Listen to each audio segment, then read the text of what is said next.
He knew no English. He had played from his birth with the little Kanakas on his father's plantation, and had preferred their language and would learn no other. The family removed to America a month after I arrived in the islands, and straightway the boy began to lose his Kanaka and pick up English. By the time he was 12 he hadn't a word of Kanaka left. The language had wholly departed from his tongue and from his comprehension. 9 years later, when he was 21, I came upon the family in one of the lake towns of New York, and the mother told me about an adventure which her son had been having.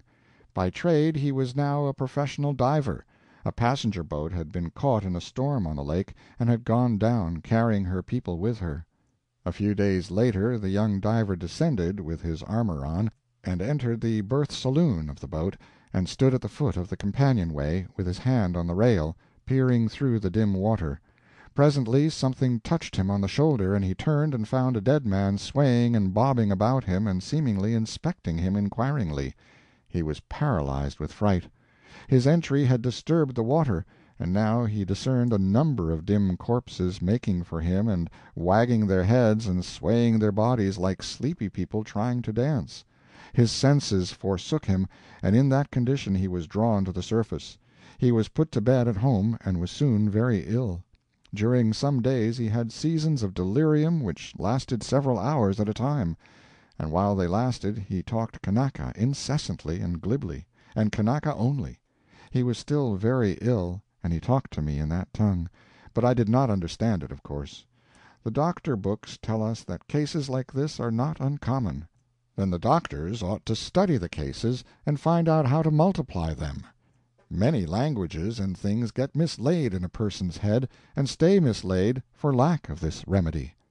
Many memories of my former visit to the islands came up in my mind while we lay at anchor in front of Honolulu that night, and pictures, pictures, pictures, an enchanting procession of them. I was impatient for the morning to come. When it came it brought disappointment, of course. Cholera had broken out in the town, and we were not allowed to have any communication with the shore. Thus suddenly did my dream of 29 years go to ruin. Messages came from friends, but the friends themselves I was not to have any sight of. My lecture hall was ready, but I was not to see that either.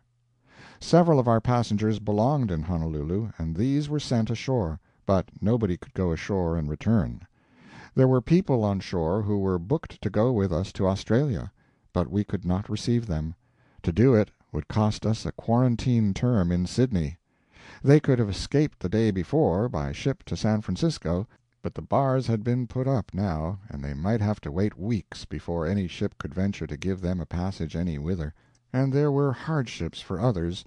An elderly lady and her son, recreation seekers from Massachusetts, had wandered westward, further and further from home, always intending to take the return track, but always concluding to go still a little further, and now here they were at anchor before Honolulu, positively their last westward-bound indulgence.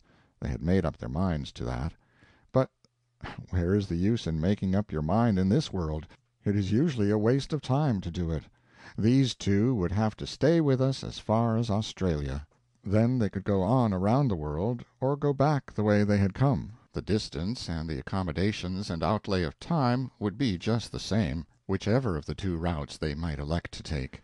Think of it, a projected excursion of 500 miles gradually enlarged, without any elaborate degree of intention, to a possible 24,000. However, they were used to extensions by this time, and did not mind this new one much. And we had with us a lawyer from Victoria, who had been sent out by the government on an international matter, and he had brought his wife with him and left the children at home with the servants, and now what was to be done? Go ashore amongst the cholera and take the risks? Most certainly not. They decided to go on to the Fiji Islands, wait there a fortnight for the next ship, and then sail for home. They couldn't foresee that they wouldn't see a homeward-bound ship again for 6 weeks, and that no word could come to them from the children, and no word go from them to the children in all that time. It is easy to make plans in this world, even a cat can do it, and when one is out in those remote oceans it is noticeable that a cat's plans and a man's are worth about the same. There is much the same shrinkage in both, in the matter of values. There was nothing for us to do but sit about the decks in the shade of the awnings and look at the distant shore. We lay in luminous blue water. Shoreward the water was green, green and brilliant. At the shore itself it broke in a long white ruffle, and with no crash, no sound that we could hear. The town was buried under a mat of foliage that looked like a cushion of moss. The silky mountains were clothed in soft, rich splendors of melting color, and some of the cliffs were veiled in slanting mists. I recognized it all. It was just as I had seen it long before, with nothing of its beauty lost, nothing of its charm wanting. A change had come, but that was political and not visible from the ship. The monarchy of my day was gone, and a republic was sitting in its seat. It was not a material change. The old imitation pomps, the fuss and feathers, have departed, and the royal trademark—that is about all that one could miss, I suppose. That imitation monarchy was grotesque enough in my time. If it had held on another 30 years, it would have been a monarchy without subjects of the king's race. We had a sunset of a very fine sort. The vast plain of the sea was marked off in bands of sharply contrasted colors, great stretches of dark blue, others of purple, others of polished bronze.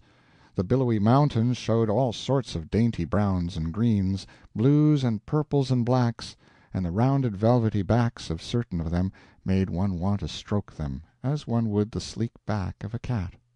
The long sloping promontory projecting into the sea at the west turned dim and leaden and spectral, then became suffused with pink, dissolved itself in a pink dream, so to speak, it seemed so airy and unreal.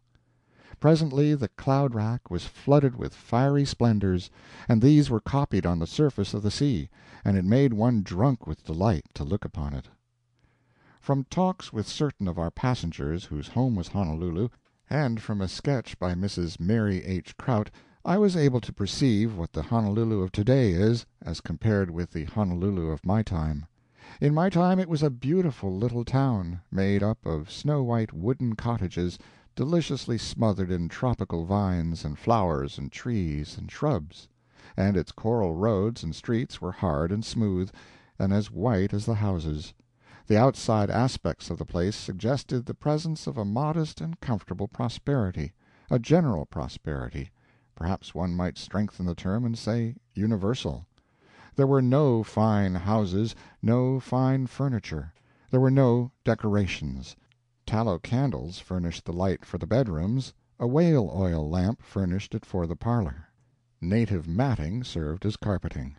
In the parlor one would find 2 or 3 lithographs on the walls, portraits, as a rule, Kamehameha IV, Louis Kossuth, Jenny Lind, and may be an engraving or two, Rebecca at the well, Moses smiting the rock, Joseph's servants finding the cup in Benjamin's sack. There would be a center table, with books of a tranquil sort on it, The Whole Duty of Man, Baxter's Saints' Rest, Fox's Martyrs, Tupper's Proverbial Philosophy, bound copies of The Missionary Herald and of Father Damon's Seaman's Friend, a melodeon, a music-stand with Willie We Have Missed You, Star of the Evening, Roll on Silver Moon, Are We Most There, I Would Not Live Alway, and other songs of love and sentiment, together with an assortment of hymns. A whatnot with semi-globular glass paperweights enclosing miniature pictures of ships, New England rural snowstorms and the like, seashells with Bible texts carved on them in cameo style, native curios, whale's tooth with full-rigged ship carved on it. There was nothing reminiscent of foreign parts, for nobody had been abroad. Trips were made to San Francisco, but that could not be called going abroad. Comprehensively speaking, nobody traveled. But Honolulu has grown wealthy since then, and of course wealth has introduced changes. Some of the old simplicities have disappeared. Here is a modern house as pictured by Mrs. Kraut. Almost every house is surrounded by extensive lawns and gardens enclosed by walls of volcanic stone or by thick hedges of the brilliant hibiscus. The houses are most tastefully and comfortably furnished. The floors are either of hard wood covered with rugs or with fine Indian matting, While there is a preference, as in most warm countries,